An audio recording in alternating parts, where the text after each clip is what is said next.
Seguindo por aqui, bora de entrevista agora no nosso Super Vitrine Revista. Vamos falar sobre linguagens do amor. Você tem uma boa comunicação com o seu parceiro ou parceira?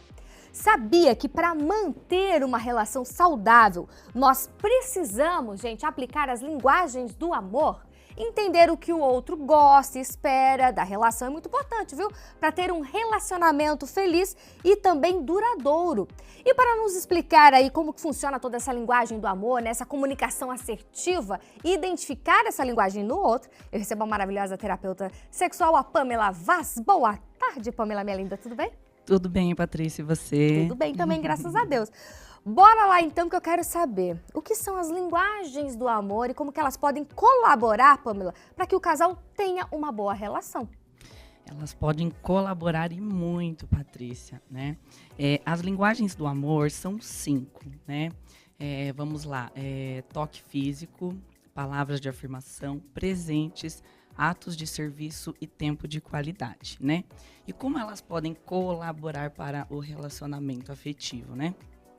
Cada um de nós temos uma forma que a gente se sente amado e também temos uma forma de demonstrar, né, o nosso amor, né, para outra pessoa.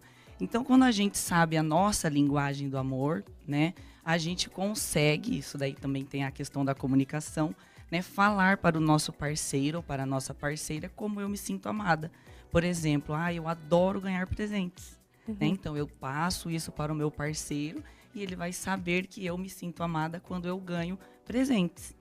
Também é importante eu descobrir a linguagem do amor do meu parceiro, porque aí assim eu também vou conseguir demonstrar da forma correta, né, como ele se sente amado.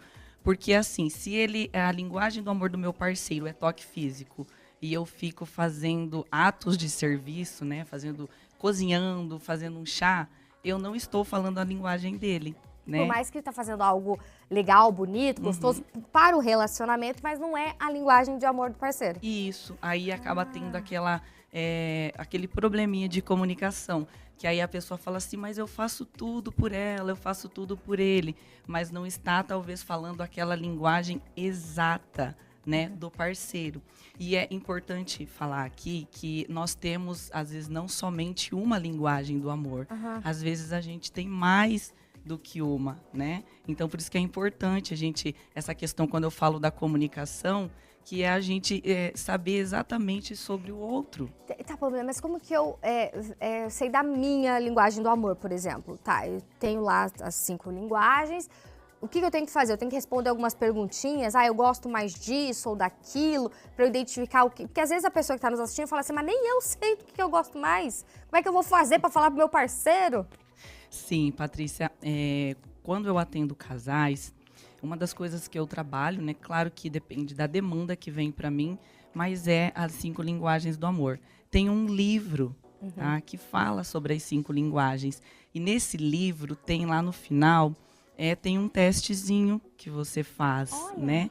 Mas hoje em dia a internet está aí, então, né, esse livro eu sei que ele tem em PDF para baixar, mas é um livro bem baratinho e ele é ótimo, faz toda a diferença na vida do casal, tá? Também tem as 5 linguagens do amor das crianças, dos adolescentes, sabe? Tem vários livros. Mas tem um teste que você faz lá. E aí lá no final sai qual que é a sua principal linguagem do amor. Como eu falei, às vezes pode ter mais de uma, às vezes tem 2 que empatam, né? Mas é ali que você, nesse testezinho que você faz e que você descobre a sua linguagem. Mas, não tenho o livro, como eu faço? Viu, comece, isso é autoconhecimento, né? A gente precisa se conhecer, tá? Do que eu gosto, né? Eu já li o livro mais de uma vez, né? Mas eu sei do que eu gosto. Talvez se eu te perguntasse, né? Patrícia, você gosta de ganhar presente? Você gosta de tempo de qualidade?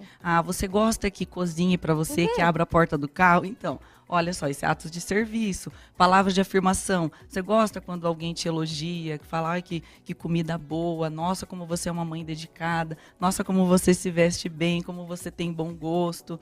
Né? Então, você vai descobrindo o que é que você gosta, para daí você falar né? E repassando isso para o parceiro.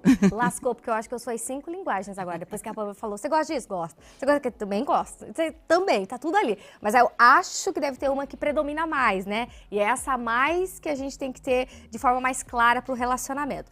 Comunicação assertiva. Qual que é a importância dessa comunicação assertiva para o casal? Sim. A comunicação assertiva ou a comunicação, Patrícia, é um dos maiores problemas do relacionamento hoje em dia, né? Porque, assim, não é o eu falar, né? Eu falo de qualquer forma, mas é como eu falo, né? E essa comunicação assertiva, ela faz toda a diferença, que é uma forma clara, objetiva, que você passa, né, para o parceiro. E principalmente, assim, ó, quando a gente faz isso livre de julgamentos, tanto do meu lado quanto do lado do outro, sabe? Mas ela faz toda a diferença. Por exemplo, eu chego em casa, cheguei do mercado, né? Tô lá descarregando sacolas, meu marido já está lá, já está em casa, ele está no sofá. Eu chego, ao invés de eu, sei lá, dar um oi, cumprimentá-lo, eu já falo, nossa, você está aí sentado, você não está fazendo nada, vem aqui, acabei de chegar do mercado. Né? Então, eu olho a comunicação totalmente negativa que eu estou tendo. Se eu colocar a comunicação assertiva, eu posso chegar e falar assim, nossa, você já chegou em casa, olha, eu estava no mercado, fiz as compras, você poderia me ajudar? Ao invés de eu atacar o meu parceiro, porque a gente não sabe o dia de cada um como foi. Então tem essa diferença da comunicação assertiva, né? Que é o de como eu falo, porque falar eu posso falar de qualquer forma, né? Mas como eu falo muda tudo dentro de um relacionamento. E tem outra também que nós mulheres, daí eu me incluo também, tá, gente? Tô tudo dentro ali. A gente adivinhar, né? Quer que o parceiro adivinha. Aí você chega com as compras lá, vamos pegar o exemplo agora. Chega a compra lá, você passa na frente dele com as sacolas, você carrega quase tudo, que é pra demonstrar que você tem aquela força, né? Mulher, raiz e tal. Vai com tudo a compra, joga lá. Aí depois o marido, nossa, mas não deixou nada pra eu carregar. Também, né? Se for esperar por você, e assim vai. Aí começam os conflitos. Isso, exatamente, Patrícia, é isso, entendeu? Isso não é uma comunicação assertiva. E isso acontece muito dentro dos relacionamentos, as pessoas pensarem que o outro tem que adivinhar o que ela está pensando, o que aconteceu com ela durante o dia e o que ele tem que fazer, né? E hoje as mulheres estão muito nisso, né? De, eu posso fazer tudo, eu não preciso de homem, isso. Tudo bem, talvez algumas não precisem realmente, né? Às vezes... Mas a gente, se estamos dentro de um relacionamento, é para ser uma parceria e não para ser uma disputa entre os dois, né? Então, porque, olha, chegou do mercado, o parceiro ou a parceira chegou antes, custa pedir ajuda, custa pedir, olha, né? Você pode me ajudar? O que custa fazer isso? Mas quando o casal está em conflito, aí é um pé de guerra, porque fica bem nesse exemplo que você falou. Um chega pisando, né, fundo, né, tá quase furando o chão, né, que tá pisando ali forte, né, até querendo que o outro adivinhe o que tá acontecendo, né? E isso não vai acontecer, o outro não vai adivinhar, né? Então é melhor ter aquela comunicação, falar abertamente, falar claramente, porque vai resolver. Essa questão da linguagem do amor também para o casal, importantíssimo, mas também, por exemplo, conhecer a linguagem de amor em relação aos filhos também faz a diferença para esse relacionamento? Com certeza, né, Patrícia? Porque assim, os filhos, eles observam, né, como os pais, né, como os nossos pais, a gente se trata, como que a gente fala um com o outro, né? Então, sim, isso vai respingar neles, vamos dizer assim. Por isso que eu falei que tem o livro lá também, que é As 5 Linguagens do Amor das Crianças. É ótimo, tá? Para você que tem a sua pequenininha lá.